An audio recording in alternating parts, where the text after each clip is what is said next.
The story of America has never been written by silence. It has always been written by voices, ordinary voices, that rose high enough to change the course of a nation. Tonight, we begin with a truth that cuts through everything. Because here in America, no matter where you begin, the story can still be rewritten. You can start at the bottom. You can start with nothing. You can start in a town nobody has heard of, with parents who never had a shot, with a past that tried to hold you down. And still, you can rise. That is not a slogan. That is not a promise tucked into a textbook. That is real. It is happening every day. A daughter of immigrants becomes the CEO of a company that fuels the global economy. A boy from a forgotten street corner laces up, fights his way through, and one day stands under the lights of the Super Bowl. A single mother puts on her uniform, works 2 jobs, and sends her kids to college. That's the story of America. Not perfect, never perfect. Never perfect, but possible. Because here, your past does not define your future. Here, failure is not final. Here, second chance is not charity, it's a right. And that matters. Because the truth is, the rest of the world is watching. They watch because they know when an American falls, the world waits to see if we get back up. And we do.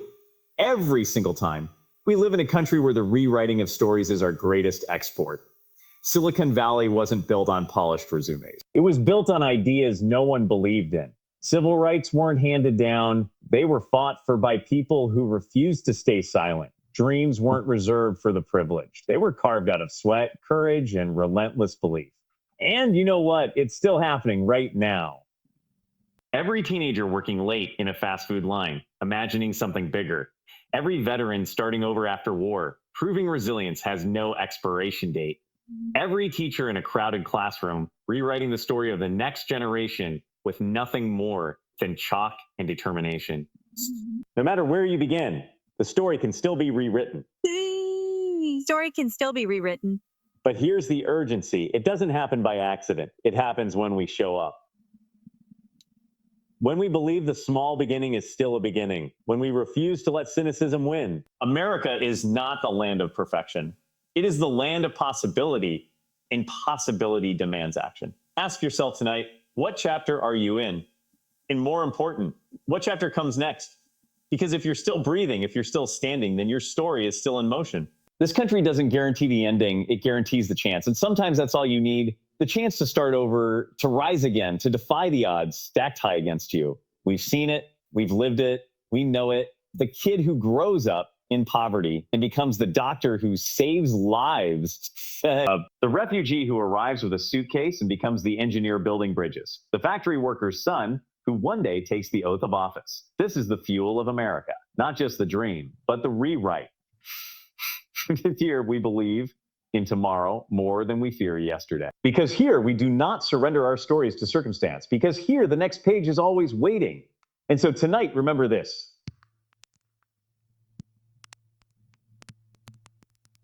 Be in ere you began. The power is in the pen that is still in your hand. No matter where you begin, the story can still be rewritten. And in this country, it is rewritten every single day. Tonight, the truth is this. Because in America, in moments of crisis, strangers do not hesitate to become neighbors. It is who we are. It is what we do. And when it matters most, it is what saves us. When the floodwaters rise, it is not government paperwork that pulls you from the roof. It's the man next door, the woman with a boat, the teenager with a rope, people who didn't know your name, but knew you needed them. When the tornado ripped through Kentucky, it wasn't strangers anymore. It was family, people carrying neighbors out of rubble, people kneeling in the dirt, holding hands, praying, crying, refusing to let anyone face the wreckage alone. That's America. That's us. In crisis, we do not divide. We unite, and we run toward the danger. We run toward each other. Think of 9/11. Firefighters climbing stairs while everyone else ran down. Strangers holding strangers in the dark clouds of ash. New Yorkers who had never spoken to one another, walking miles together, sharing water, sharing shoes, sharing silence. Think of wildfires in California, cars lined on the road, flames closing in, and a stranger pulls open their door. Get in, not a, who are you? Not a where are you from, just to get in. Because in this country, crisis strips away the noise. It tears down the walls, it silences the divisions. And what's left is the core of who we are, people who will not let each other fall. Say it again. In moments of crisis, strangers become neighbors. And here's the urgency. We cannot wait for disaster to remember that truth. We cannot wait for tragedy to wake up to the fact that we need each other every single day. Because the power of America is not in skyscrapers. It is not in Wall Street. It is not in Washington. The power is in us, in ordinary people who, when tested, choose humanity over hesitation. The grocery clerk who stayed open through the pandemic so families could eat. The nurse who worked double shifts, holding up iPads so loved ones could say goodbye. The truck driver who kept moving, mile after mile, while the rest of the world shut down. Heroes, neighbors, strangers who refuse to stay strangers, and it matters, because the rest of the world sees it. They see that in our darkest hours, we do not break, we bind together. They see that when we are tested, we do not scatter, we stand. That is why this country endures. That is why no matter the challenge, we rise. So ask yourself tonight, who is your neighbor? Not just the person living on your street, not just the face you know, but the stranger who might need you tomorrow. The stranger who will stand beside you when the ground shakes, when the wind tears through, when the world feels like it's falling apart. Because the truth is, we are stronger together, always. Because the truth is, division is a luxury we cannot afford. Because the truth is, in America, crisis reveals our best. And here's the challenge. Don't wait for the next storm to prove it. Live it now. Live it in how you treat the cashier, the teacher, the delivery driver, the stranger on the corner. Because in this country, we are bound by something bigger than politics, bigger than headlines, bigger than the walls we try to build between us. In America, when the sirens wail, when the waters rise, when the fire closes in, neighbors appear, and strangers disappear. Because in moments of crisis, we are one. And that, more than anything, is why this nation endures. Tonight, the truth is clear. Because freedom in America is not an idea. It is lived, it is fought for, it is defended every single day. This is not theory. This is not a line in a book. This is blood, sweat, sacrifice, and a promise passed down through generations. Freedom here is the soldier standing watch in the desert night. Freedom is the protester in the streets demanding to be heard. Freedom is the student walking into a polling place for the first time, pen in hand, voice on the line. That is freedom. Not abstract, not distant, real. We forget sometimes. We think freedom is guaranteed, automatic, permanent, but it is not. Freedom survives because Americans refuse to let it die. Think of Normandy. Young men barely old enough to shave, charging through waves, knowing many would never come back. They fought because they believed someone had to. Think of Selma. Men and women walking across that bridge, beaten, bloodied, but unbroken. They marched because they knew freedom was worth the cost. Think of 9/11, firefighters racing into burning towers, knowing they might not make it out. They ran anyway. That is freedom, choosing courage over fear. Say it again. Freedom here is lived, fought for, and defended daily. And here's the truth. It is on all of us. Freedom does not belong only to the soldier. It belongs to the citizen, to the voter, to the parent raising a child to believe in right and wrong, to the teacher telling students they matter, to the neighbor standing up when silence would be easier. Freedom is a muscle. If you don't use it, you lose it. If you don't defend it, it weakens. If you take it for granted, it slips away. That's why it matters to vote. That's why it matters to speak. That's why it matters to speak. And the world knows it. The world watches us because they know our freedom does not stay here. It echoes. It inspires. It tells every oppressed people that tomorrow can be different, that tyranny does not get the last word. But here's the warning. Freedom is always under threat, not just from outside enemies, from inside too, from apathy, from division, from forgetting that our strength is in unity. We cannot wait until freedom is gone to remember its value. We cannot wait for tragedy to remind us what was always sacred.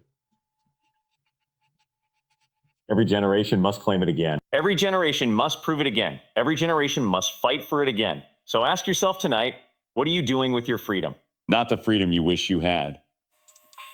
The freedom you already hold. The freedom people died to protect. Are you using it to lift others up?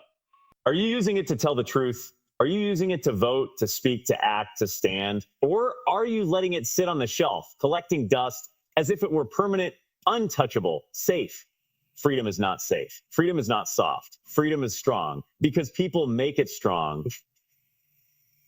People rise. People refuse to be silent. That's the heartbeat of America, not wealth, not power, freedom, and the will to defend it. Because here, freedom is not an idea, it is lived. Because here, freedom is not borrowed, it is earned. Because here, freedom is not fragile. It is unbreakable as long as we keep fighting for it. And tonight, the challenge is clear. Don't just celebrate freedom, live it, defend it, pass it on. Because freedom in America is not an idea. It is a choice. And that choice must be made every single day. Tonight, the truth is this. Because in America, innovation isn't born in boardrooms. It isn't born in palaces or marble halls. It's born in garages and classrooms and kitchens of a world. This country was built by people who refused to accept impossible. By men and women who looked at limits and said, not here, not us. Think about it. The airplane wasn't invented by governments. It was built by two bicycle mechanics in Ohio. The light bulb wasn't created in some elite tower. It came from a restless mind in a lab, failing thousands of times until it worked once. Silicon Valley wasn't founded by polished suits. It was started by dreamers in garages, writing code, soldering wires, risking everything on ideas no one else believed in. That's America. Not polished. Not perfect, but relentless. And it's not history, it's now. It's the student in a dorm room designing the next breakthrough. It's the mother who builds an online business from her kitchen table after her kids are asleep. It's the veteran who returns home and invents new ways to help his brothers and sisters in arms. Innovation in America doesn't ask permission. It doesn't wait for approval. It starts small. It starts scrappy. It starts loud enough to be ignored until the world can't ignore it anymore. Say it again. Innovation is born in garages, classrooms, kitchens, and it changes the world. Because here, the story isn't about where you start, it's about what you dare to try. And that matters. Because the truth is, the rest of the world is watching. They watch because they know that the next cure, the next breakthrough, the next invention that rewrites the rules, it's likely being sketched on the back of a napkin in an American diner right now. But here's the urgency. Innovation doesn't survive on autopilot. It needs courage. It needs risk. It needs people willing to be laughed at, willing to fail, willing to be told you can't, still keep going. America's greatest export is not steel, not oil, not money. It is ideas, ideas that outlive us, ideas that ripple across the globe, ideas that prove one voice, one person, one spark is enough to light the dark. Think of the smartphone in your pocket. Think of the vaccines that saved millions. Think of the rockets now breaking through the atmosphere, built by people who started with little more than sketches and conviction. And here's the challenge. What will the next generation build? What will they dream? What will you? Because this is not someone else's job. This is not just for scientists in white coats or entrepreneurs with investors. Innovation belongs to all of us. To the teacher who rewrites how lessons are taught. To the firefighter who invents a new tool to save lives. To the teenager who looks at a problem no one solved yet and decides, I will. That's the truth of America. We are not defined by what already exists. We are defined by what we create next. So ask yourself tonight, what garage, what classroom, what kitchen table are you standing in right now? And what idea is waiting for you to start? Because innovation here is not an accident. It is the heartbeat of a people who refuse to stay the same. Because here, we do not accept limits. Because here, we do not wait for permission. Because here, we take the tools we have and we build the future anyway. No matter how small the beginning, no matter how loud the doubt, innovation is born in garages, classrooms, kitchens, and it changes the world. And tonight, that spark, it's yours to light. Tonight, the truth is this. Because in America, the voices of the people can rise high enough to shape the course of a nation. That's not theory. That's not history locked in a museum. That is right now. That is us. This country was built on voices. Farmers and blacksmiths who demanded freedom. Abolitionists who refused silence. Women who said the vote belongs to us too. Marchers who locked arms and sang through tear gas, knowing their voices were their only weapon. And time and again, those voices broke through. They bent the arc of history. They forced leaders to listen. They reminded the world that power here does not just sit in marble halls. Power here begins with the people. Think of it. One ballot cast in a small town counts the same as a ballot cast in the biggest city. One voice, one vote. That's the promise. But the truth is, it only works if we use it. A voice not spoken is a voice surrendered. A vote not cast is a decision handed to someone else. Say it again. The voices of the people can rise high enough to shape the course of a nation. We've seen in tight elections where just hundreds of votes change the outcome, in local school boards where parents showed up and reshaped policy, in marches where the sound of footsteps turned into the sound of laws being written. Because this country listens even when it doesn't want to. Even when it resists, the voices of the people cut through. But here's the urgency. Division is loud. Cynicism is loud. Apathy is silent. And silence is dangerous. Because when the people stop speaking, the powerful stop listening. That's why this matters. This isn't about red or blue. This isn't about left or right. This is about whether you believe your voice still matters. And the truth is, it does. More than ever. Look, every major shift in this nation was sparked not by silence, but by sound. Civil rights, women's rights, workers' rights, all of them started with ordinary people saying enough. All of them grew louder till the walls cracked and the system shifted. That's America. Not perfect, not easy, but built on the belief that the people, their voices can move mountains. So ask yourself tonight, what are you doing with yours? Are you speaking? Are you voting? Are you showing up, or are you letting someone else decide the course of your life? Silence is surrender.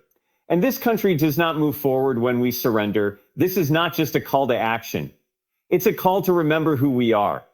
A nation that began because ordinary people raised their voices against the most powerful empire in the world and won.